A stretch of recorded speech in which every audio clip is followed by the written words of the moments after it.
ప్రభువైన యేసుక్రీస్తు నామములో మీకందరికీ వందనాలు. ఉదయకాల సేవనం అనే యొక్క లైవ్ కార్యక్రమాన్ని ప్రార్థనతో ప్రారంభించుకుందాం. ప్రార్థన.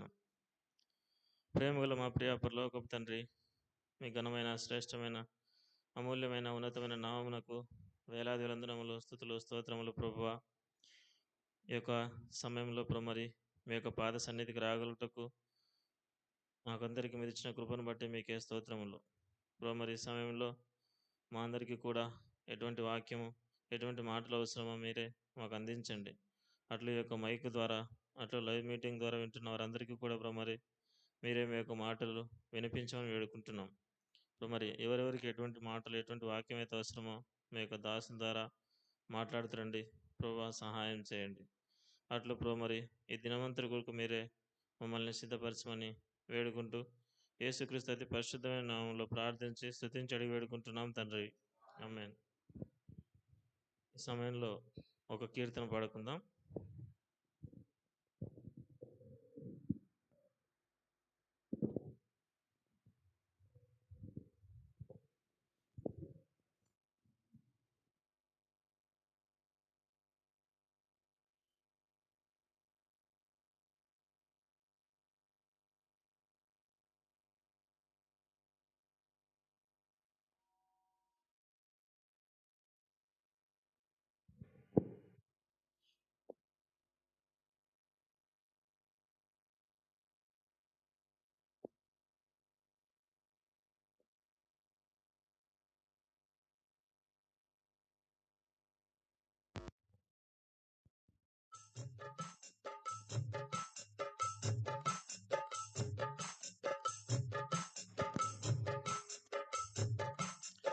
వివాహమన్నది పవిత్రమైనది, ఘనుడైన దేవుడు ఏర్పరచినది. వివాహమన్నది పవిత్రమైనది, ఘనుడైన దేవుడు ఏర్పరచినది. ఘనుడైన దేవుడు ఏర్పరచినది. దేహములో సగభాగముగా, మనుగడలో సహచారినిగా. దేహములో సగభాగముగా, మనుగడలో సహచారినిగా. నారిగా సహకారిగా స్త్రీని నిర్మించినాడు దేవుడు. నారిగా సహకారిగా స్త్రీని నిర్మించినాడు దేవుడు.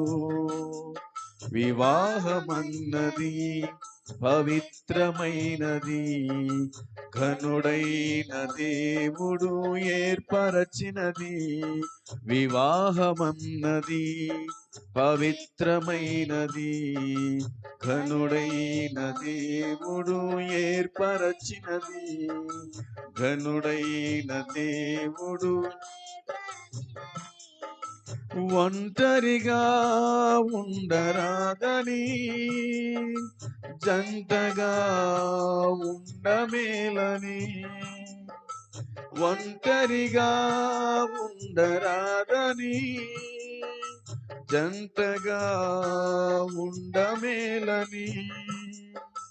శిరసుగా నిలవాలని పురుషుని ఇలా చేసినాడు దేవుడు. శిరసుగా నిలవాలని పురుషుని నియమించినాడు దేవుడు. వివాహమన్నది పవిత్రమైనది, ఘనుడైన దేవుడు ఏర్పరచినది. వివాహమన్నది పవిత్రమైనది, ఘనుడైన దేవుడు ఏర్పరచినది. ఘనుడైన దేవుడు దేవునికి అతి ప్రియులుగా, ఫలములతో వృద్ధి పొందగా. దేవునికి అతి ప్రియులుగా ఫలములతో వృద్ధి పొందగా వేరుగా ఉన్న వారిని ఒకటిగా ఇలా చేసినాడు దేవుడు. వేరుగా ఉన్న వారిని ఒకటిగా ఇలా చేసినాడు దేవుడు. వివాహమన్నది పవిత్రమైనది, ఘనుడైన దేవుడు ఏర్పరచినది. వివాహమన్నది పవిత్రమైనది, ఘనుడైన దేవుడు ఏర్పరచినది. ఘనుడైన దేవుడు ఏర్పరచినది.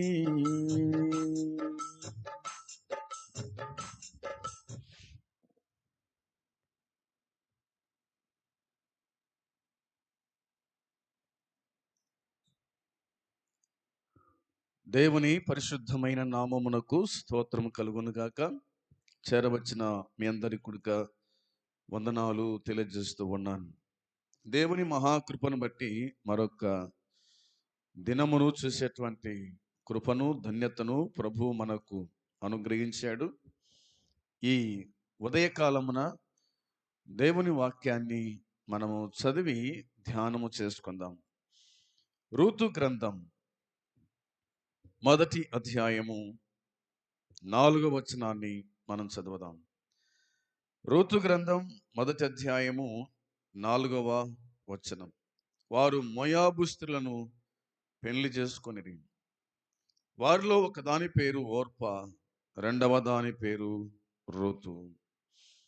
దేవుడు ఈ మాటలను దీవించి మనకు సమృద్ధిగా అనుగ్రహించునుగాక. ఆమేన్. సోదరి సోదరులారా, ఈ కుటుంబం ఎలిమెలెకు కుటుంబం మనకు కనిపిస్తూ ఉంది. వీరు యూదా బెత్లెహేము వారు. బెత్లెహేములో కరువు రావడం వల్ల వీరు మోయాబు దేశానికి ప్రయాణమై పోయినట్టుగా మనము చూస్తూ ఉన్నాం. వారక్కడ కాపురం ఉన్న దినాల్లో తన భర్త నయోమి భర్త ఎలీమెలెకు చనిపోయాడు. చనిపోయిన తర్వాత వారు కొంతకాలం అక్కడ కాపురం ఉన్నారని, ఆ తదుపరి తన కుమారులకు వివాహ వీడు వచ్చిన తర్వాత ఆమె మోయాబు రాణులని పెళ్లి చేసింది. సహజంగా అయితే వారి దేశానికి వచ్చి వారి బంధువులలో నిలువైన వారిని వివాహం చేసుకోవాల్సింది. కానీ వారు ఎక్కడైతే కాపురం ఉన్నారో అక్కడనే వాళ్ళు సెటిల్ అయిపోయి ఇక వారి పిల్లలని వివాహము చేసుకోవడానికి కుదుర్చుకొని ఆ దేశపు కుమార్తెలని తన కుమారులకు వివాహం చేసినట్టుగా దేవుని వాక్యం చెప్తూ ఉంది. వీళ్ళు యూదా బెత్లెహేము వారని కనిపిస్తుంది. మరి వివాహం చేయాల్సింది ఎవరిని వివాహం ఆడాలి అన్న సంగతి కూడా తనకు తెలిసిందో లేదో మనకైతే తెలియదు. కానీ ఎటుకేలకు దేవుని పిల్లల్ని వివాహం చేసుకోవాలి. విశ్వాసినే పెళ్ళాడాలి. విశ్వాసి పెళ్ళాడకూడదు. అది తగదు అని దేవుని వాక్యం చెబుతూ ఉంది. సొలొమోను వివాహములో మనం చూడగలిగినాం. తాను అన్యజనులను ఇతర స్త్రీలను వివాహం చేసుకొని తాను ఏమైపోయాడో ఆ సంగతి మహాటంగా మనం ఎరిగిన వాళ్ళమి. వారు తమ దేవుల తట్టు తిప్పిరి అన్నట్టుగా సొలొమోను దేవుని ఆజ్ఞను మీరి చట్టాన్ని మీరి ఏదైతే చేయకూడదని దేవుడు చెప్పినాడో అదే చేశాడు. ఆ విధంగా చేయకూడదని లేఖనాలు మనకు చెప్తూ ఉన్నాయి. ఈ నయోమి కూడా అదే పని చేస్తుంది. దేవుడు ఏది చేయొద్దని చెప్పినాడో అదే పని చేస్తుంది. మోయాబురాన్లను వివాహము చేసుకుంది. ఏమి తన బంధువులలో లేరా? తన భర్త బంధువులలో ఎవరు లేరా? తన దేశంలో ఎవరు లేరా? ఆడపిల్లలు లేరా? ఉన్నారు. కానీ ఆమె మనసు కఠినమైపోయినట్టుగా మనం చూస్తామేమో. ఒకవేళ సంసోను కూడా అదే పని చేసినాడు. ఇశ్రాయేలులో పెళ్లి చేసుకోకుండా, వివాహం ఆడకుండా, ఫిలిష్తీయుల కుమార్తెలు ఒక్కదాన్ని పెళ్లి చేసుకొని ఏమైపోయినాడో మనం ఎరిగిన వాళ్ళమే కదా. ఈ విధంగా చెప్పుకుంటూ పోతే చాలా మంది తప్పుడు అభిప్రాయాలు తీసుకొని, తప్పు నిర్ణయాలు తీసుకొని ఎంతో మంది పతనమైపోయినట్టుగా, కుటుంబాలు చెడిపోయినట్టుగా దేవుని వాక్యంలో మనం చూడగలుగుతాం. ప్రపంచంలో మనం చూడగలుగుతూనే ఉన్నాం. ఇన్ని తెలిసినప్పటికీ కూడా ఇంకా మనము మార్చుకోవచ్చులే, మన ఇంటికి వస్తే మారుతుందిలే, మనం చెప్పినట్టు ఇంటదిలే అని అనుకుంటున్నాం. కానీ అది ఏనాటికి కుదరదు. ఎట్లా ఉంటుంది పరిస్థితి అంటే, ఎద్దుకు గాడిదకు కాడి మోపినట్టుగా ఉంటుంది. ముందుకు పోతే ఎద్దు పొడుస్తూ ఉంది, వెనక్కి వస్తే గాడిద తంతూ ఉంది. ఆ విధంగా నేటి సమాజంలో అప్పటి కాలంలో కూడా ఇదే విధంగా ఉన్నారు అన్న సంగతి మనకెవరు చెప్పాల్సిన అవసరం లేదు, తెలిసిన సంగతులే. ఈ నయోమి ఏం చేసిందో చూడండి ఒకసారి.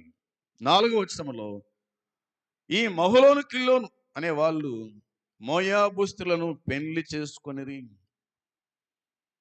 మోయాబుస్తులను పెళ్లి చేసుకొనిరి. వారు ఎవరంటే, ఒకదాని పేరు ఓర్ప, రెండవ దాని పేరు రూతు అని రాయబడి ఉంది. ఈ మహలోను అనేవాడు రోగం కలిగిన వాడు అని, కిల్లోను అనేవాడు వ్యాధిగ్రస్తుడని వ్రాయబడింది. వారి పేర్లకు అర్థాలు ఆ విధంగా ఉన్నాయి. ఓర్ప అనగా, ఓర్ప అంటే ఆడజింక అని అర్థం. రూతు అంటే చెలికత్తె అని అర్థం. బైబిల్లో వారి గురించి వ్రాయబడ్డాయి. వారి పేర్లకు అర్థాలు కనిపిస్తాయి. లేడీ చెలికత్తె. ఇలాంటి ఈ మోయాబురాన్లను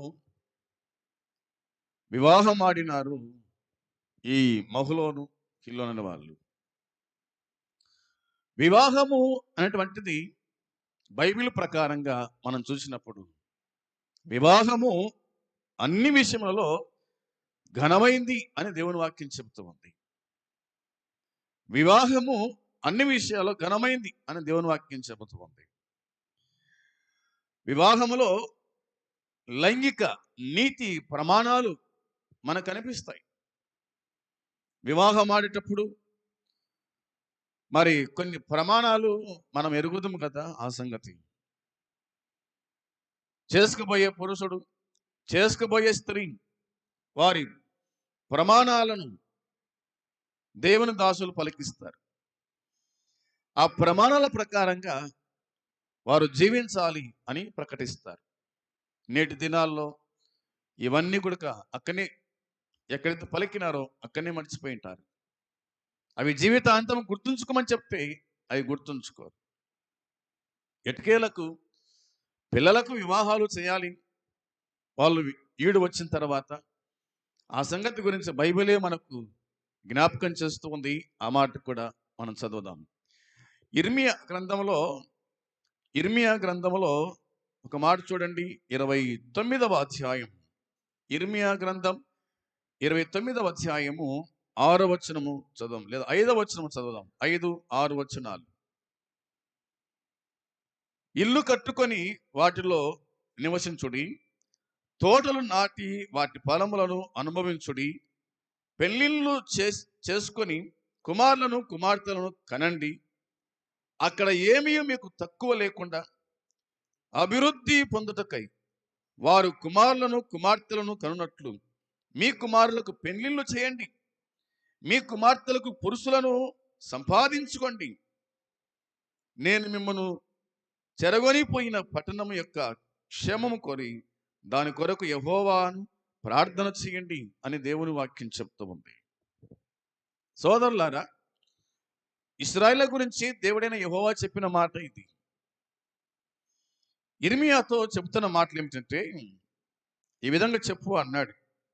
ఇశ్రాయేలు దేవుడు చెప్పిన మాట ఏమిటంటే, ఇల్లు కట్టుకోండి, దాంట్లో నివాసము చేయండి, తోటలు నాటి వాటి ఫలాన్ని అనుభవించండి, పెళ్లిళ్ళు చేసుకుని కుమారులను కుమార్తెలను కనండి. అక్కడ ఏమీ మీకు తక్కువ లేకుండా అభివృద్ధి పొందుటకై వారు కుమారులను కుమార్తెలను కన్నట్లు మీ కుమారులకు పెళ్లిళ్ళు చేయండి. మీ కుమార్తెలకు పురుషులను వెదకండి, వెదికి పెళ్లిళ్ళు చేయండి. వారికి ఈడొచ్చింది, పెళ్లి ఈడొచ్చిన తర్వాత కుమార్తెలు ఉన్నవారు పురుషులను వెదకాలి, కుమారులు ఉన్నవారు వివాహాలు చేయాలి. అది సహజమే.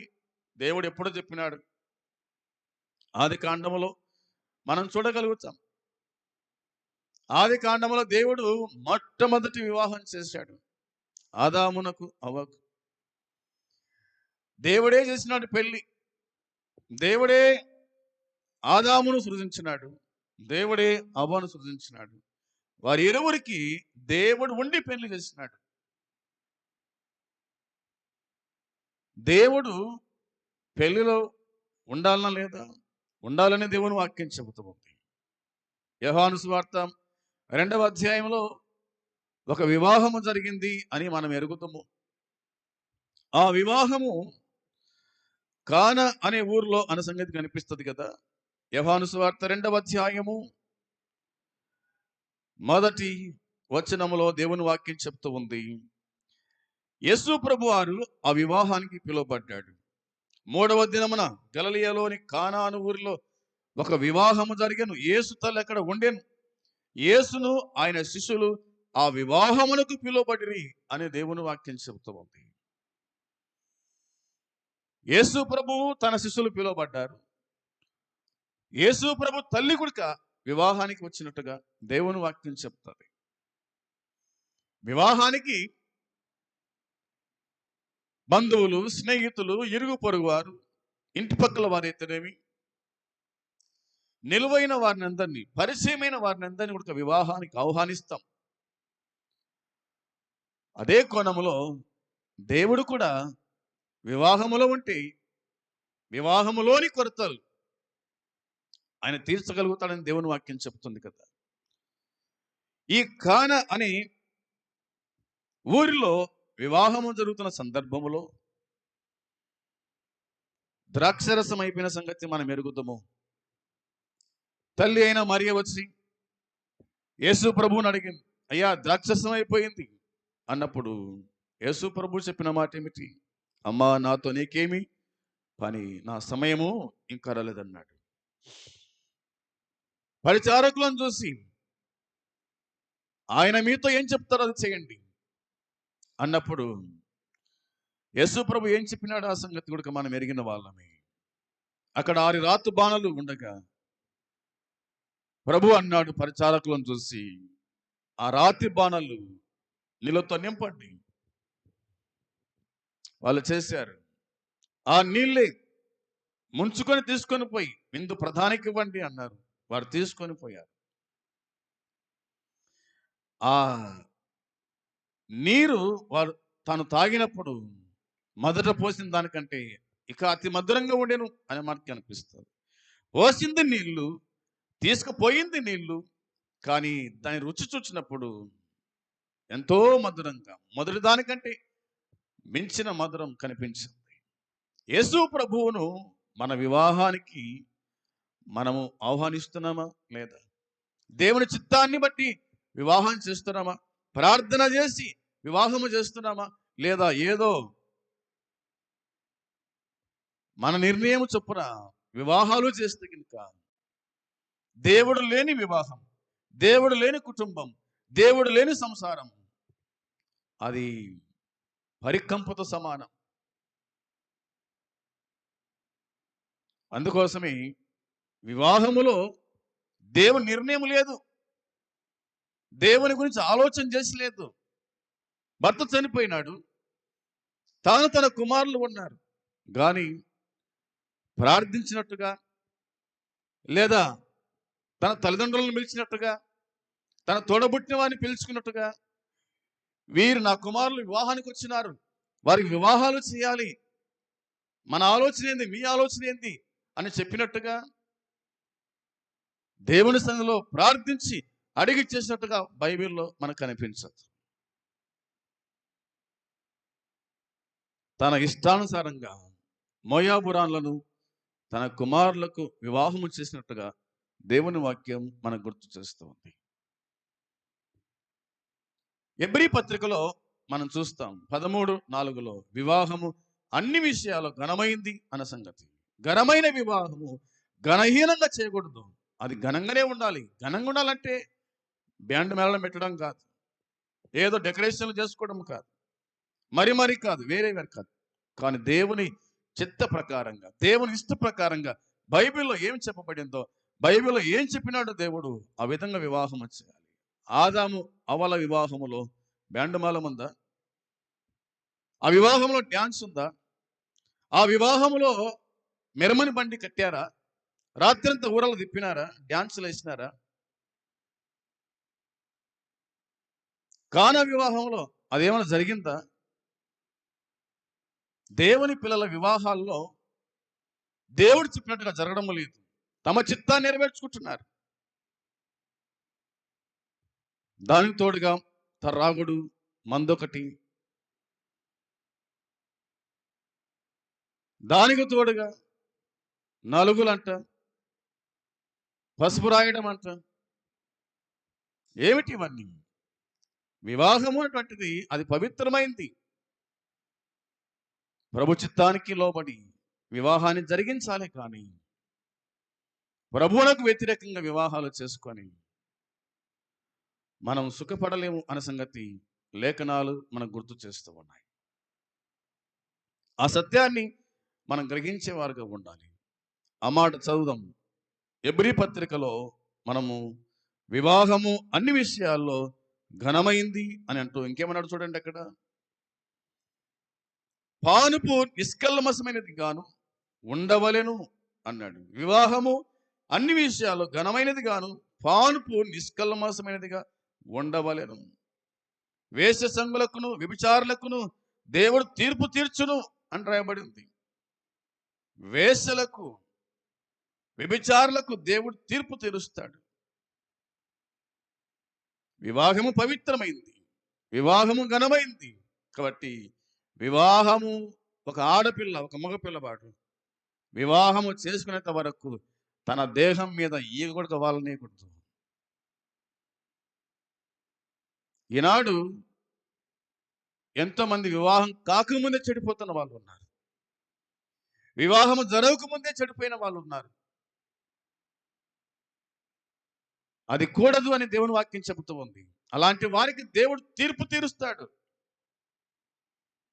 అలాంటి వారికి దేవుడు తీర్పు తీరుస్తాడు. తీర్పులో దేవుడు మన గుడ్డంతా అయినా బయట పెడతాడు. ఇక వివాహ సంబంధానికి వచ్చినప్పుడు ఇంకేముందంటే 5వ వచనములో ఇట్లా రాయబడి ఉంది, ధనాపేక్ష లేని వారై అనే మాట కనిపిస్తుంది. ధనాపేక్ష లేని వారై మీకు కలిగిన వాటితో తృప్తి పొందండి అని దేవుని వాక్యం చెబుతోంది. నేటి దినాల్లో ధనాపేక్ష, వివాహ సంబంధాల్లో అమ్మాయిని చూసిన తర్వాత ఇక డబ్బు విషయానికి వస్తారు, కట్నాలు. ఇస్సాకు వివాహంలో ఇస్సాకు ఇచ్చినాడా, రెబెకా ఇచ్చిందా కట్నం? హోలీ అంటారు కదా, ఎవరిచ్చినారు? ఇస్సాకే ఇచ్చి పెళ్లి చేసుకున్నాడు. బార్గెన్. ఈనాడు భార్యనే భర్తను కొనుక్కుంటుంది. భార్యని భర్తను కొంటుంది. పురుషుడు కొనుక్కోవడంలే, డబ్బు ఇచ్చి చేసుకోవడం లేదు. సోదరి సోదరులారా, దేవుని వాక్యం చెప్తున్న మాట ఏమిటంటే, ధనాపేక్ష లేని వారై అనే మాట కనిపిస్తుంది. ధనాపేక్ష లేని వారై ఉండండి అని. ఆ సంగతి మనం గుర్తుంచుకునే వారుగా ఉండాలి. ఇక దేవుని వాక్యంలో మనం జ్ఞాపకం చేసుకునేప్పుడు అపోస్తలుడైన పౌలు తిమోతికి రాస్తూ ఏం చెప్పాడో ఆ మాట కూడా చూద్దాం. చూడండి, తిమోతికి రాసిన మొదటి పత్రిక పౌలు 5వ అధ్యాయము 14వ వచనం చదువుకుందాం. 5వ అధ్యాయము 14వ వచనంలో రాయబడిన మాట, కాబట్టి యవన స్త్రీలు వివాహము చేసుకొని పిల్లలను కని గృహ పరిపాలన జరిగించుచు నిందించుటకు విరోధికి అవకాశం ఇవ్వకుండా వలనని కోరుచున్నాను అని పౌలు చెప్తూ ఉన్నాడు. యవన స్త్రీలు వివాహము చేసుకొని పిల్లలను కని గృహ పరిపాలన జరిగించుచు నిందించుటకు విరోధికి అవకాశం ఇవ్వకూడదు. నిందించడానికి విరోధికి అవకాశం ఇవ్వకూడదు. విరోధి ప్రేరేపిస్తూ ఉంటాడు. విరోధి అనగా సాతాను, అపవాది అని. అతను ప్రేరేపించేవాడు, వివాహ సంబంధాన్ని చెడగొట్టేవాడు, భార్యాభర్తల మధ్య విభేదాలు కలిగించేటువంటి వాడు. నేటి సమాజంలో మనం చూస్తూనే ఉంటాం. అక్కడక్కడ కుటుంబాలు చెడిపోతున్నాయి, భార్యాభర్తలు విడిపోతున్నారు. కారణం ఏమిటంటే, దేవుని వాక్యం చెబుతున్నమాట,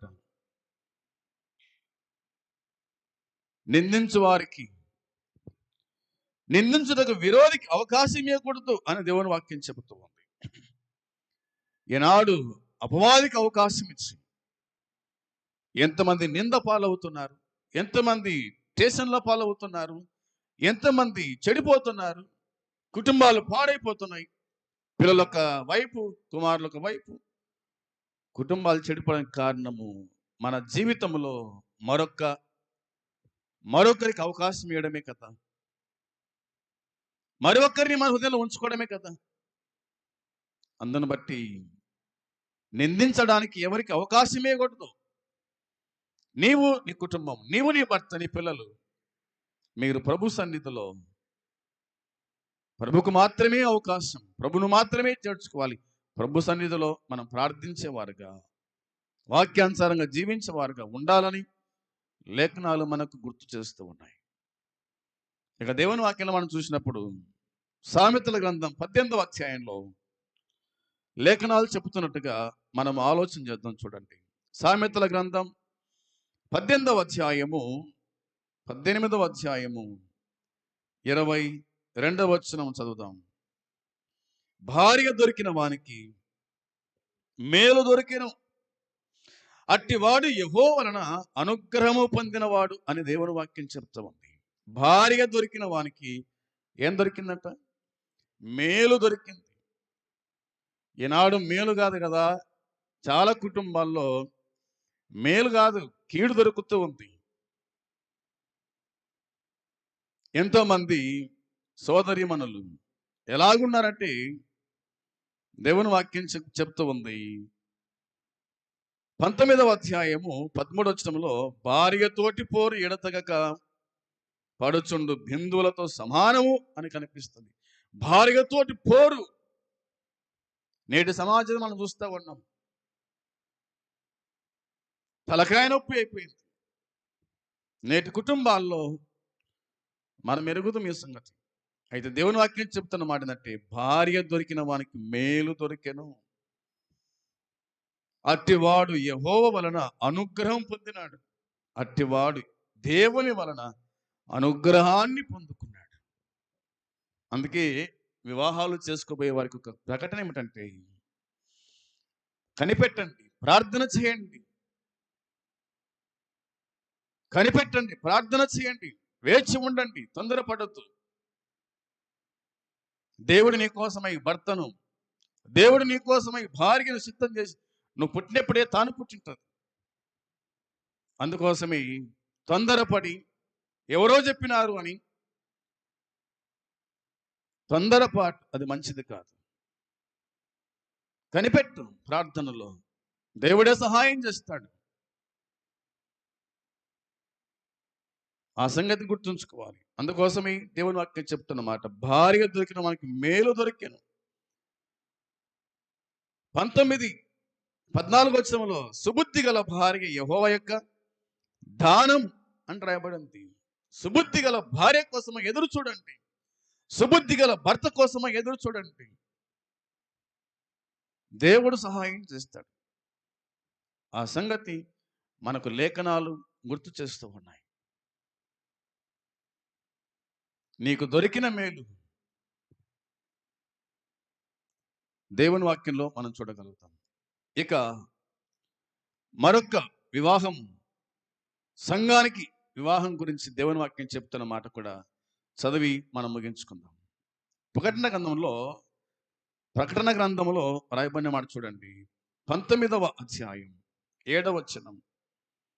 ప్రకటన గ్రంథం 19వ అధ్యాయము 7వ వచనంలో దేవుని వాక్యము ఇలాగూ చెప్తూ ఉంది.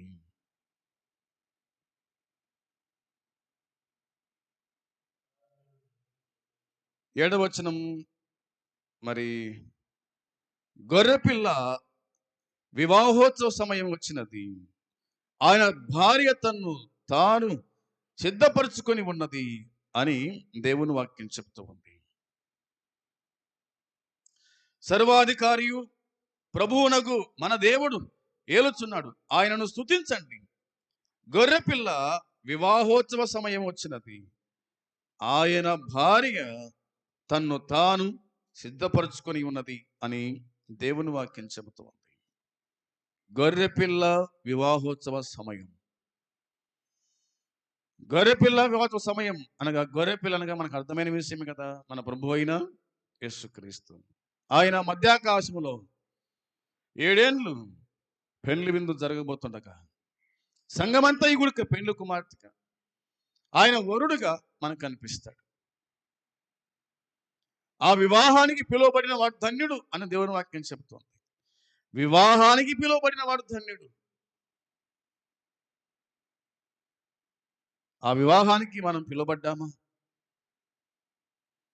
మామూలుగా లోక సంబంధంగా మనం జ్ఞాపకం చేసుకునేప్పుడు, లేదా ఈ భూ సంబంధంగా మనం జ్ఞాపకం చేసుకునేప్పుడు, వివాహము చేసుకుపోయేవాడు పత్రికలు కొట్టించి నిలువైన వారికి, తెలిసిన వారికి, తన గ్రామములో తన ఇంటి చుట్టూన్న వారికి వివాహ పత్రిక ఇచ్చి, నా వివాహానికి రండి అని ఆహ్వానించినట్లుగా దేవుడు గుడుక ఆయన ఆహ్వానిస్తూ ఉన్నాడు. ఆయన పిలుపుని విని వివాహానికి పిలువబడిన వాడు ధన్యుడు. ఈ మన వివాహాలు కేవలం 1 రోజు 2 రోజులు మాత్రమే. పరలోకంలో జరగబోయే వివాహము అది 7 సంవత్సరాలు. పెళ్లి విందు అని దేవుని వాక్యం గుర్తు చేస్తూ ఉంది. అందుని బట్టి యేసుక్రీస్తు ప్రభును విశ్వాసం ఉంచి, యేసు ప్రభువు చిత్త ప్రకారంగా, ఆయన ఇష్ట ప్రకారంగా చేయాలని లేఖనాలు చెబుతున్నాయి. ఈ నయోమి ఏం చేసిందో మనం ఎరుగుతాము. ఆమె మోయాబురాలను వివాహం చేసింది.